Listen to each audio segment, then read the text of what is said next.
Good morning, Vilma. Welcome. Good morning, Rabbi. How are you? Well, thank you. Wonderful. Wonderful. Just getting set up over here. All right, people coming in. Wonderful. Good morning, folks. Welcome, Brett, Kevin, Uri. Just to be transparent over here, for those who are new, we are both on Facebook and Clubhouse at the same time. So hopefully the experience will be clear and wonderful for everybody. So we greet everybody, or try to greet. Anna from Hungary, good afternoon to you. And Suzanne from New Jersey, welcome. TJ is with us from Melbourne. It's only like 12:30 in the morning. Eugenia from Calgary, welcome. Thank you for joining. And Rena from Colorado is with us. Boker Tov. Janie from Ohio, good morning. Susan from Scranton. John from North Carolina. Rick from Illinois. Erica from Norway. Thank you for joining. Larry from Buongiorno, I guess maybe from Italy. Michael is with us from Ontario. Stan from London, England. Linda and Denise, twin sisters who just had their birthday, from New York. Welcome. Priscilla, thank you for joining. Joe from Florida. We have in Clubhouse Ariel, Uri, Kevin, Brett, I don't know if it's Allison. I don't know if I got that right. Alessandra. I hope I pronounced that right. Mark and Vilma. Okay, folks. Ooh, it's Erica's birthday. Erica, in Norway, happy birthday. Should be a year of great success and great blessings for you. So as you're a dedicated Tanya learner, we dedicate today's class in your honor, and blessings to you. All right, folks. We continue in the teachings of Tanya, chapter 37. We're going to do the class, and then we'll have discussion. It's a very short class today. And as we mentioned, every teachings, there's some novel idea that the Alter Rebbe is introducing that is essential. And likewise today. So we're learning about how we can change the world for good, and that is ultimately in our up to us, and the vehicle for that is the mitzvah that we do, that has the power of bringing a new light into this world, new life into this world. Not just that we become attached to the divine, to the Ein Sof, limitlessness of God, but not only us, but everything that we use in engagement in the physical material world is likewise elevated. So what does that mean? Eating and drinking, that we've had a great lesson about.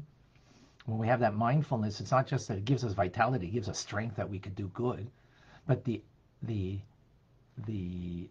nourishment that we get from it, and the vitality that we get from it, and the act in doing that because we're doing that act, even though we might have enjoyment in it, but the act primarily is an act to give us vitality, that we could do good, to fulfill our purpose, then even in that action is also elevated to the divine. So we can engage in the material world and don't see it as a contradiction. Most people who want to connect to any spirituality, want to connect to God, feel that the world is something that we need to remove ourselves from, and here it's quite the opposite. And as we explained previously, that in dealing with all the negativity of the world, that's how we can eradicate it ultimately, is not by running away from it or fighting it, but engaging in that part of my life, of my material existence, that I can use for good, for a mitzvah, that will then be elevated, and ultimately that doesn't give nourishment, as we explained at great length. We're not going to do that now. Doesn't allow evil to be nourished. Doesn't give it a source of vitality. That was what we spoke about previously. Now,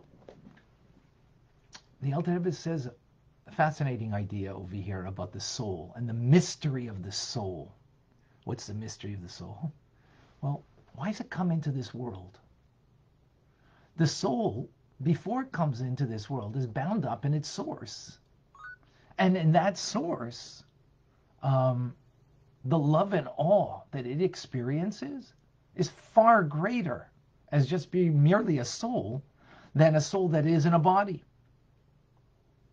When it comes into this world, the love and awe that we can have and the connection that we can have to God in that experience is very limited, because the physical body doesn't allow us to truly experience the divine.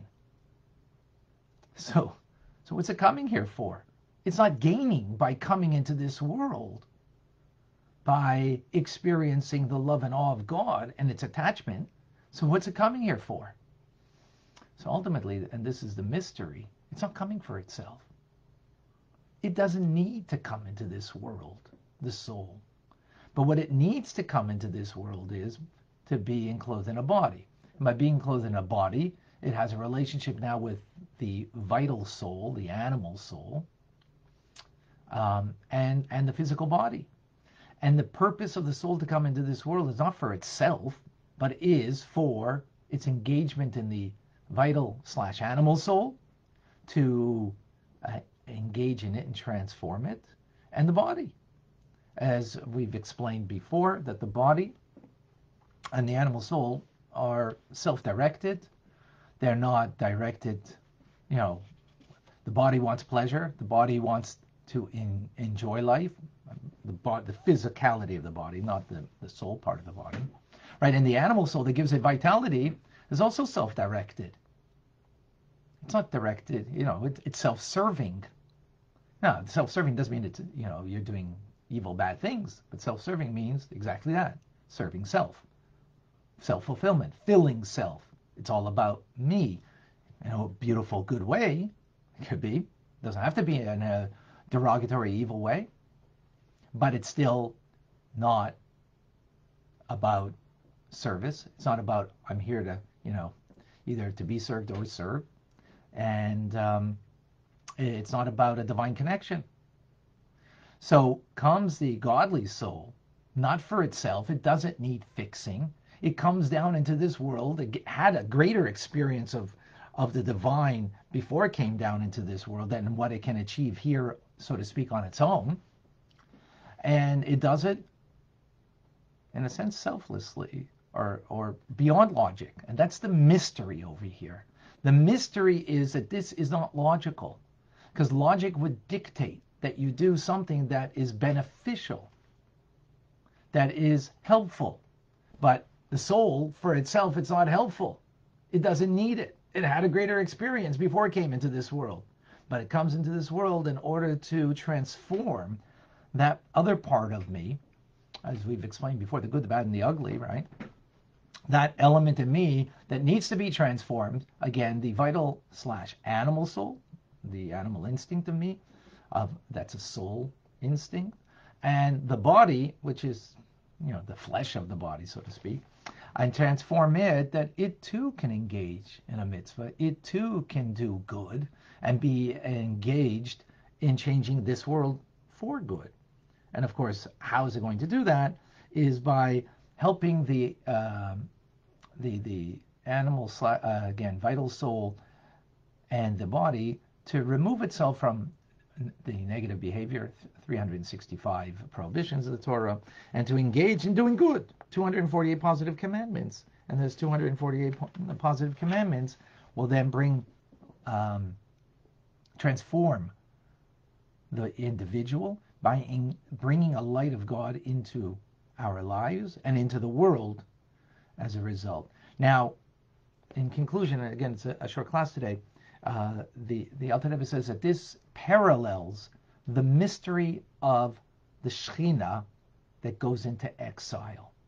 Shekhinah means the divine presence of God. That the divine presence of God goes into exile into this world, meaning that it's not present. We don't feel. In the times of the Holy Temple, when there was the presence of God in the Holy of Holies, there was a sense of presence and connection palpable to God. God in exile now means that it's not palpable. It's not experienced. So the Shekhinah going into that, into exile is ultimately that we refine the darkness and transform it into light. But that too is a mystery that defies logic. And that's the mystery of the soul. The mystery of the soul, the divine soul that we have, is something that defies logic. Logic means rationale, because the rationality for the soul, the divine soul, is that it experiences godliness greater above, but it comes down over here, even though it itself doesn't have that great experience, it will come for the sake of fulfillment of what God needs. What does God need?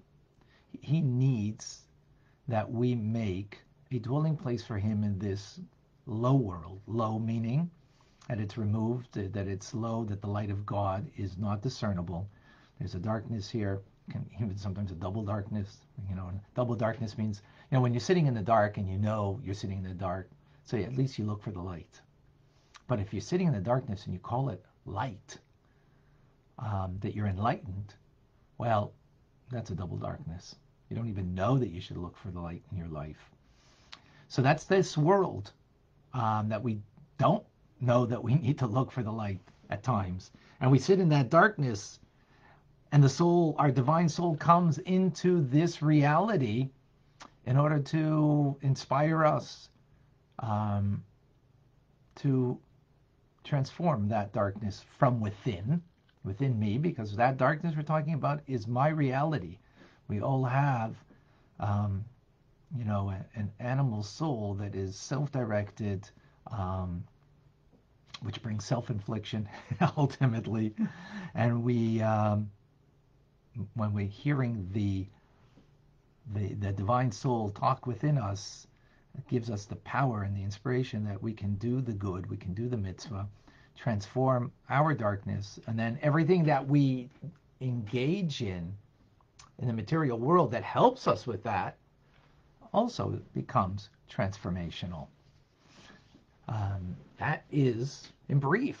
I don't know if that was brief, but that's today's Tanya. It was actually a short class. So on Facebook, we asked people, I know now that, and if anybody would like to do that on Clubhouse, meaning after learning something, how do we know that we've come away with something? Is only when we can regurgitate the teachings in our own words. Only when we can give it over in our own words. So people do that on Facebook. They write in the comments, they share.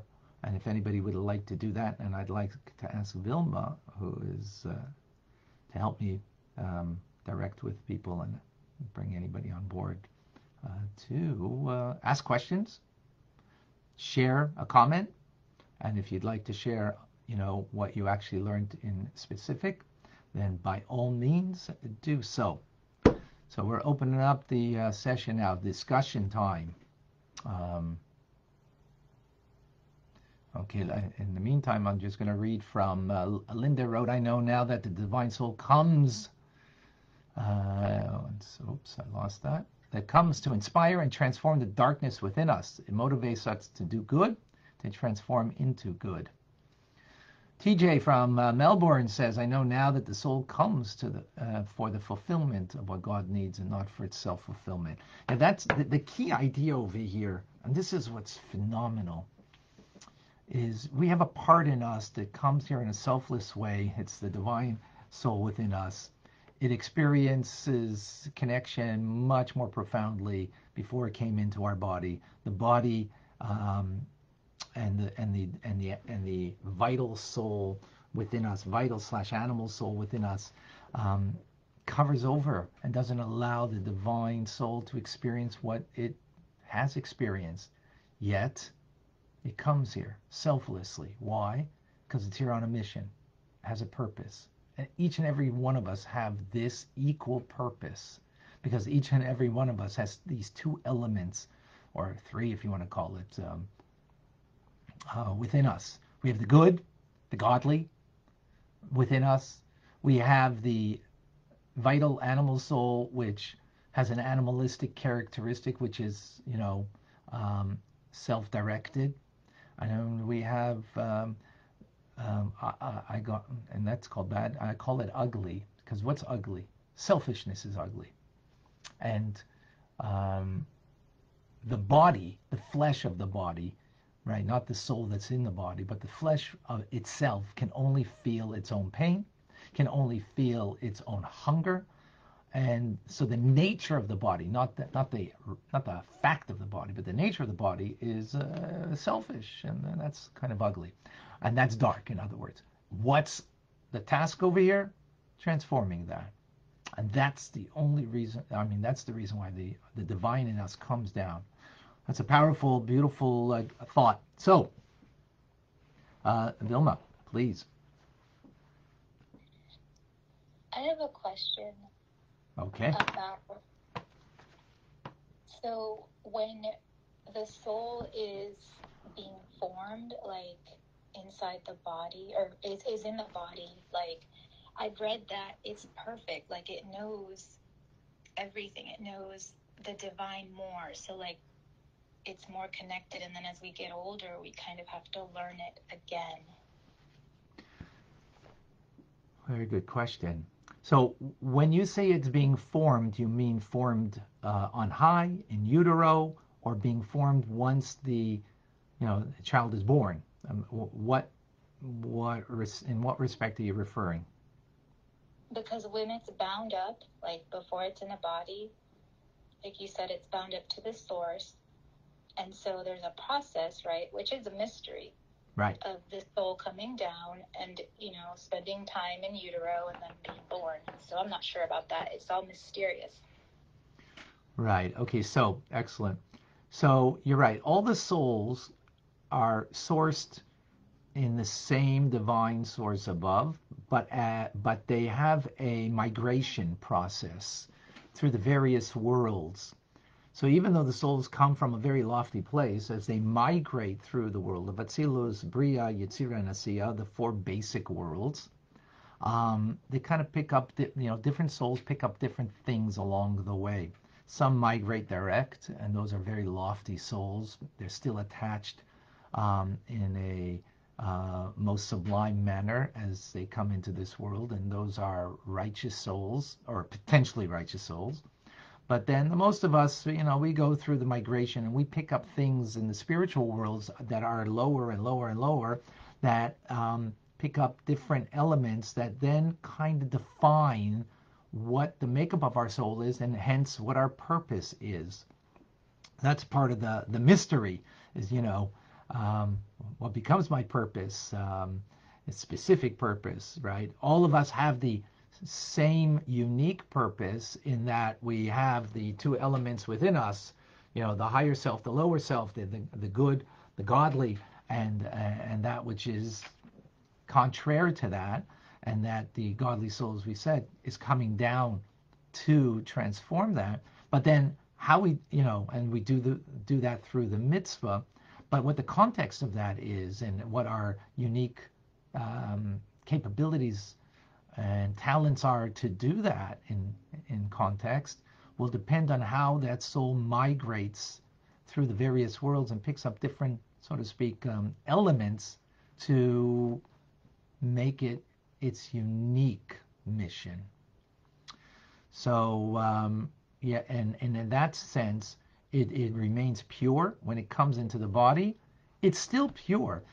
A beautiful metaphor that the Alter Rebbe gives previously, it's like a prince of the king, right? The prince of the king living in the king's palace is, I mean, hey, it's prince of the king. So there's obviously a very special, deep connection, not just a special, deep connection. After all, this is, and maybe the metaphor is not so good, because when we speak about royalty today, and all the things that go on in the royal family, so maybe that metaphor gets lost. But if we remove it from anything current, but the idea of royal king and the prince who is the son, and the profound connection, and the king is, of course, God Almighty. The royal king is our divine soul, right? And such a beautiful connection. But where is the prince? He's in prison right now. In prison, and filthy, doing harsh labor, imprisoned. Now, being in prison, does that make the prince less a prince? No. But the prince can't act like a prince. So that's what happens to the soul, the divine soul. In the Father's home, in other words, our soul in its source above, hey, fully connected. But now it comes down onto a physical body that hides its reality. It hides its deep connection. It's in prison. It's in exile. But it's still a prince. And, as we learned previously, what we want to do is to release ourselves from that imprisonment. And that's what the divine soul is coming here to inspire. That how do you release yourself? By being inspired by the divine within you to do good, to do that mitzvah that will engage your physical reality, which is not just your physical body, but all of your materialism in your life, that will engage that, and engage, of course, your vital animal soul, and all of that becomes connected to the divine, which is, wow. Like, I've said this many times, but every time it just becomes like more real, more wow, how empowering and how beautiful it is. I hope that helped. Vilma. Yes, thank you. It is beautiful. All right. Anybody else? I find you brushed over in your little piece there about discovering unique purpose. What does Tanya say, and what's the recipe for discovering that unique purpose? Oh, beautiful question. That's such a common question. So, and thank you for that, Rabbi Israel, Rabbi Bernath. By the way, I'm a big mazel tov to Rabbi Bernath. I hope you don't mind mentioning that his wife just gave birth to a baby boy. So it should be only with good health and lots of mazel and lots of yiddishich sidishanachas. Amen. Thank you. And before, when you were talking with Vilma about the child, and I was like, kind of looking at my sitting here with my baby, this is really what it's all about. It was very real for me, that moment. So beautiful. Thank you for sharing that. So, it's such a vital, important question. So just back up for a moment, and I before you can know what your specific purpose is, we need to know our general purpose of what we just spoke about.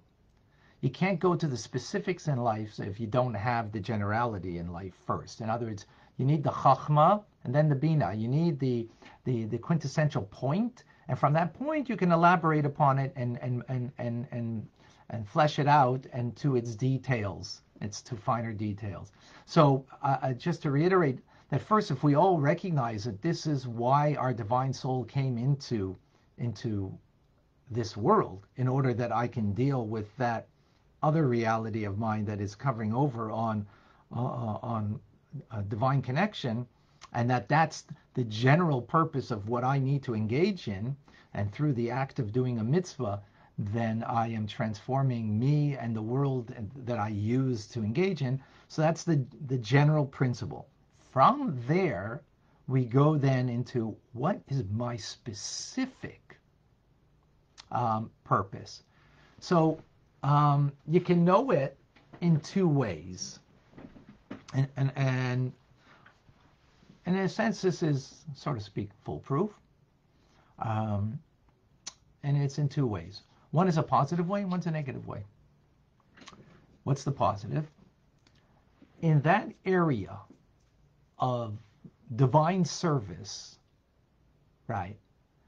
Not self-serving, right? But divine service that you have a passion for.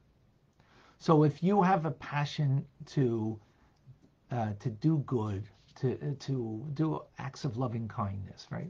That's a passion you have.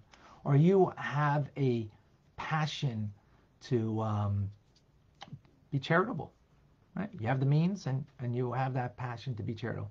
Or you have a passion, as I do, to teach, and to teach mystical teachings, and in particular Tanya, right? Where you have a passion in doing good, in transforming the world for good, you know that that's something that is a part of your unique mission. And that's easier to accept. Easy to live with. I mean, after all, I have a passion for this, right? So that makes sense. The very fact that you have a passion, remember, and let me elaborate on the mystical end of it. We spoke about earlier how the soul migrates from on high to down here. We believe in evolution, spiritual evolution from above to the physical. So we are devolving, perhaps we should call it, rather than evolving in a sense, right? From the spiritual to the physical. And we pick up along the way, each soul is going to pick up different elements from the different worlds, which is a very lengthy topic, which we won't go into at the moment. We can do that because we're going to do a program on, actually Rabbi Bernath and I are going to do a program on afterlife. So we'll discuss all of that at greater length. But so when you pick up the various elements, qualities of the divine as you migrate down, so to speak, even before you come into utero, through the spiritual migration. So you're picking up different qualities that will then dictate what is unique about your soul and what you will have a passion towards. That's the first part. That's the easier part. Now I'm going to share with you something that is really not easy. Instinctually, we will think differently. And hopefully after this, it will change your outlook on it. The second area that I know what's unique in my mission is exactly what I'm trying to run away from. Exactly what pushes my buttons. Exactly what hurts the most. What is painful. There lies also my mission. Let me give a beautiful metaphor, actually, from Shea Staub that we just had. Imagine you're fighting a war. Maybe people don't like that image, but, so imagine it's a game of chess, okay? You're fighting a war. And the enemy, right? The enemy, is targeting one specific area, and you don't realize it until after so many times, after targeting this one specific area of your encampment, then you finally realize, oh my gosh, they're targeting that one specific area because they see something I don't see. on how that is so strategic to the battle. And only because it happens over and over that they're targeting that one particular area, you awaken to the reality that I've got to protect that. That's very strategic. It's a beautiful metaphor to understand. We have an enemy within us that wants to make us not fulfill our purpose. Right? The animal soul wants you just to enjoy life, not to fulfill your purpose. Just wants you to be a pleasure seeker. Now, it doesn't mean you can't enjoy life and have pleasure, but not as an end in itself, not as the purpose of what you're living for, right? That's your animal soul. And it is now fighting the other side, which is your goodness. And it is directing at one place specifically that is very strategic. And you don't even realize it initially until after it's been hit so often. Oh my gosh, this is something extremely important. And I have to protect it. And I have to fight in order to not lose this battle. So that area in my life. Now, I'll give you an example. Often it's in relationships and spousal relationships. A relationship with a child that has, maybe troubling, difficult. Obviously, if everything's hunky-dory in a relationship, so there's no, there's no bombardment there. There's no battle that's going on. But where the battle is taking, that is strategic to us, that we have to recognize that God gave me that challenge. Now, sometimes, honestly, from certain challenges, you need to walk away. That's true. However, if none of it's a relationship of a spousal relationship, I'm not talking about terrible abuse. I'm talking about regular stuff of buttons being pushed because we have an insecurity, because we have a deficiency, we have a hole in our soul, and instead of recognizing that that's me in my territory that I need to deal with, right? I need to deal with and make sure that I'm battling properly. What do? I blame the other person. I don't look at myself and what that is my purpose and what I need to battle with. When I can do that, when I can be truthful to myself and recognize that difficulty that I am dealing with, that is over and over, and I'm seemingly being bombarded and maybe even failing consistently, that is really part of my purpose. Yeah. I want to understand this and maybe, take a step further. Sure. So is what you're saying to this vein that your purpose is probably going to be difficult for you, which means if I'm going to go just to kind of reiterate, if I want to understand if I understood you correctly, that your purpose, if there's something that's really, really difficult for you, it's probably going to be your purpose. Right. Let's go back to the general principle. The general principle is that we have the divine in us, the divine soul that needs to inspire and needs to transform, right, the animal / vital soul and body that is self-directed and self-directed. So what does it mean in a relationship?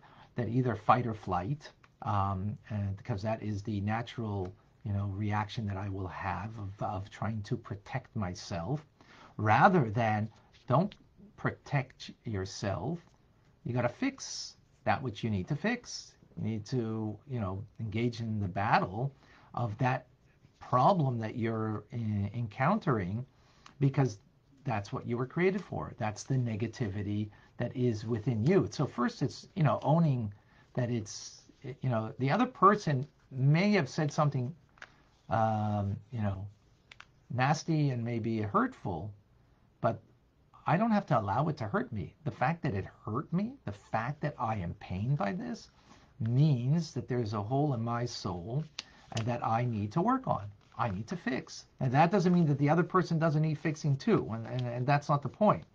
But, in the end, we're talking about here what's your purpose, not what someone else's purpose is. Someone else's purpose is absolutely, they need to be more sensitive. They need to be more aware of how, if you're saying something that, just off the cuff, oh, yeah, what an idiot, that, and that person takes it in a very sensitive way, for whatever reason, that, that person needs to be sensitive, but that's not my divine purpose. My divine purpose is how I'm responding and how I'm dealing with it.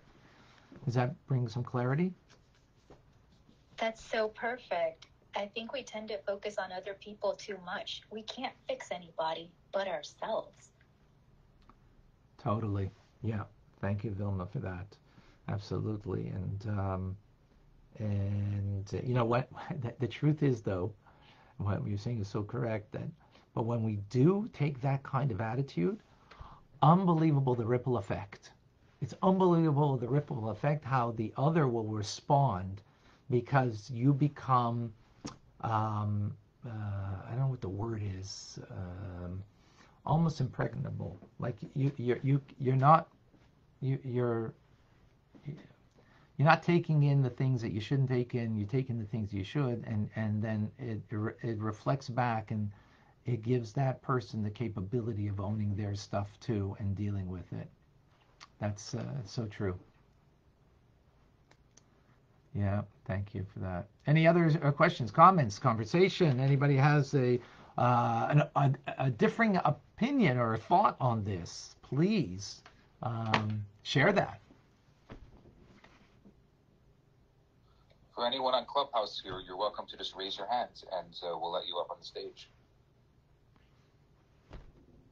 Yeah, these are not easy concepts. I've been reading the Tanya and listening to you, Rabbi, for years. The first time I tried to read the Tanya, it didn't make much sense. I just tried to write down my thoughts. But as I reread it and listened to you and just the perspective, it makes more sense. It's just not easy topics.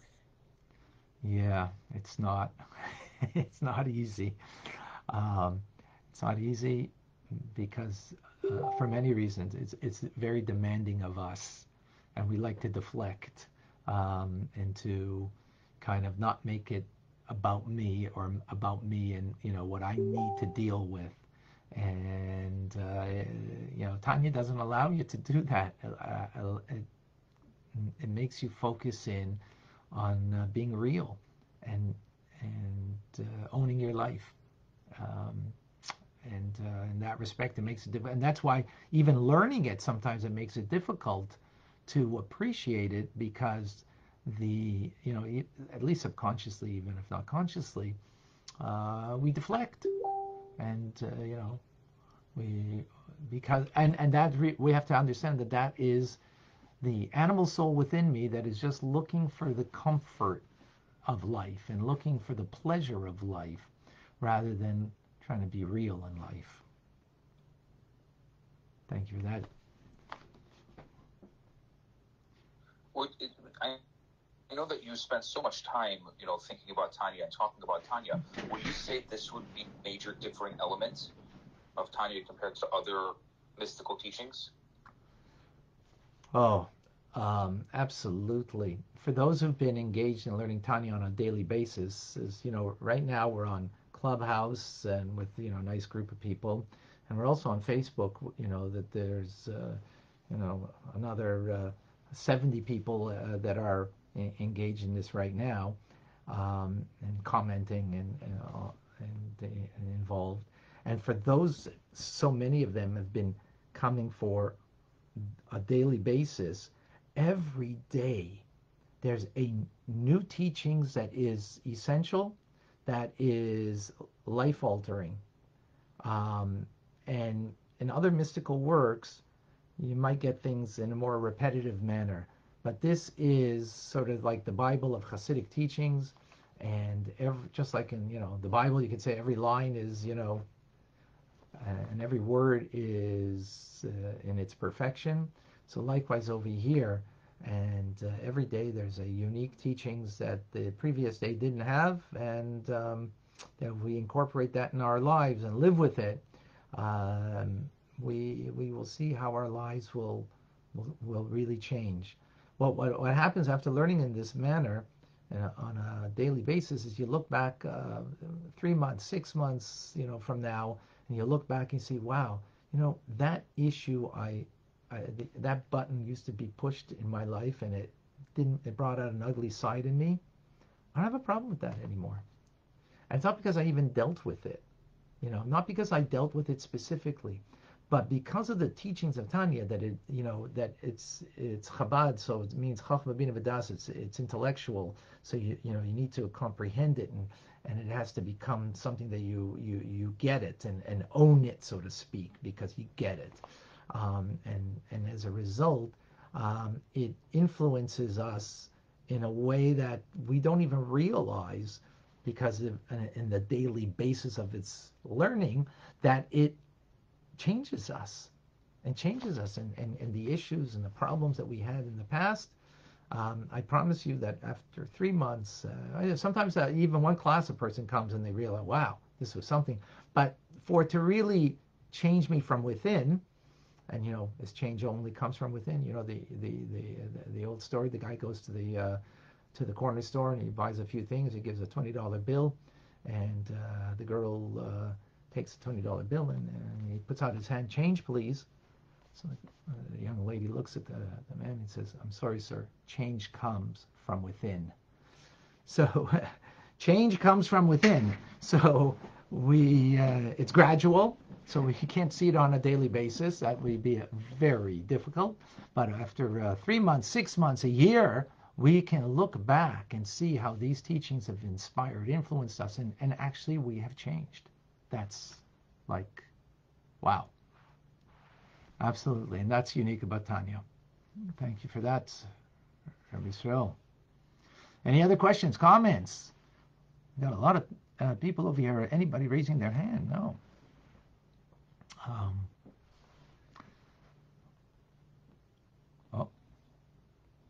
So a lot of the things that we struggle with are inner struggles. They're not about other people. We tend to blame other people for things, but like you said, we can't change other people. The change that comes is the change that we do for ourselves, because we're the only ones we can change. And that doesn't happen overnight, and that doesn't happen once. It's not a quick fix. You're not going to read something and all of a sudden you're going to be enlightened.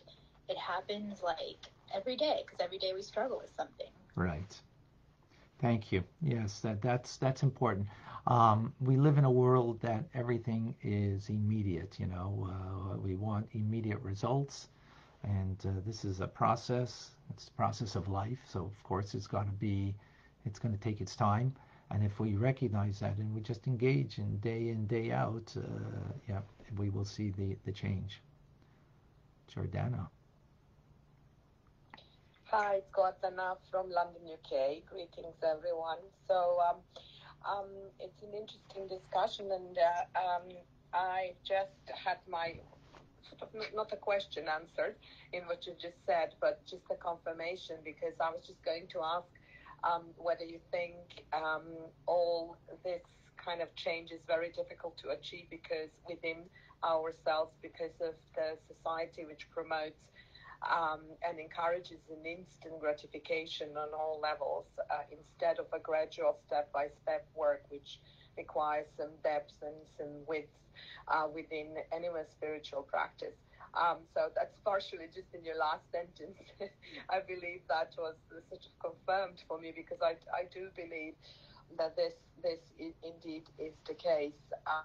I work in holistic health, and in Chinese medicine, everything needs to be very gradual, and it needs to be taking the patient to the root of a problem, which is always a process, and it never is an instant thing. So I'm sort of also in my work familiar with this concept. So yeah, I mean, all answered. But the other thing was when you were were talking about the animal soul, were you referring more to the ego part that we have? That's sort of perhaps a little more psychological term, but I wonder, is that the one, the term that would be related to the ego, the selfish desire just for oneself alone and not to share, which would be the soul's desire? Excellent. Thank you for sharing that. I'll start with the last thing that I guess you could call it ego, because that is its nature, that, ego is self-directed and the animal soul is. We call it animal because it's about the emotional aspect of it, that expresses itself as opposed to the intellectual aspect, because there's also something, not to go off on a tangent, called the nefesh hasichlis, the intellectual soul. Like, there's different components, but you could call it the ego, absolutely. That would definitely help, if you want psychological terms. Now, the reason why we call it actually not just ego, because the ego is just a quality, so to speak. When we speak about a soul, we're talking about a full, just like a full kind of being, that has an intellectual component, an emotional component to it, and it's a full reality than just a quality, or a certain quality. So that's why we would call it in that terminology, as opposed to just ego. But yes, ego in a psychological term would be good. And just to add to the point that you made, about the difficulty, of the world around us of instant gratification. One of the things that we need to work on, and something I've spoken about in the past, is that will help us in this area, is what's my reality? What's my truth? What world do I live in, right? So some people live that their world is politics. Some people live in a world that business that's their world, that's their reality. Some people live in a world that materialism and having materialism, that's their reality, that's their their drive. If you live in a world that is about your connection to God, about the divine, it's about service, right? Not being served, but to serve. That you live in a world that your reality is that you were created for a purpose, and that you need to fulfill that purpose, and that's what drives you every day. That to fulfill what God needs from you, what He is put us into this world to do, collectively and individually. Then that doesn't mean we can't engage in politics, and doesn't mean we can't engage in materialism. We will, but those things won't draw us in so much, because that's not our truth, that's not our reality, that's not the world I choose to live in. So I choose to live in a world that doing good and doing another mitzvah is real for me. So whether it's teaching about it or actually doing it, that's real for me. So even in prayer, right, that it's real for me that I am talking to God. That when I'm studying now, Tanya, that I'm, speaking of God's wisdom. And that's the world I choose to live in personally. That's real for me. And therefore, other things that other people might talk about, or things, it doesn't mean I can't engage in it and so on. But it's not going to have the same realness to me as something like this. And therefore, I won't be so taken in and fall into the quicksand so easily and sink, because it's not real to me. Does that help you, Giordano? Yes, that's exactly right. I mean, it's just like, as you said, we if we choose to go up a pathway which is connected to God, and you choose the if you recognize and you worked on what your purpose is, you don't get sucked into the things you don't want to be sucked in. I mean, it's just like I think Vilma just mentioned before. We change ourselves. We cannot change anyone else. So therefore, our perception and our communication with God is something totally different to an everyday life, which does not prevent us from obviously living a daily life, because we are in this dimension, and part of our journey probably is to overcome the challenges that we face in this world and in this kind of body that we are given, to our best potential. So thank you very much for that. Yeah. All right, thank you.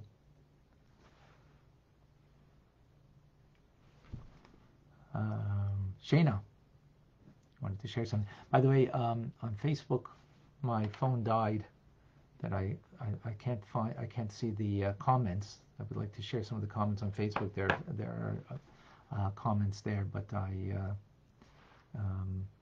my phone died, so I can't see them right now. My apologies. I don't know, Shane, if you wanted to speak, or anybody else. If not, what we're going to do is thank everybody for joining. This is a great conversation. We'll continue actually at 12:45 Eastern Standard Time later on, and dealing about the Haggadah, the Passover preparation, and we look forward to them.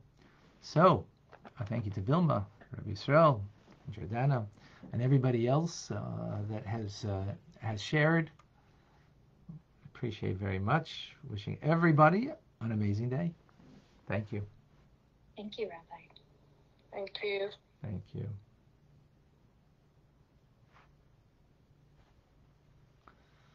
All right, folks. My apologies. My phone died, and I can't. The last while, and so I couldn't see your comments. But tomorrow, we'll get to them.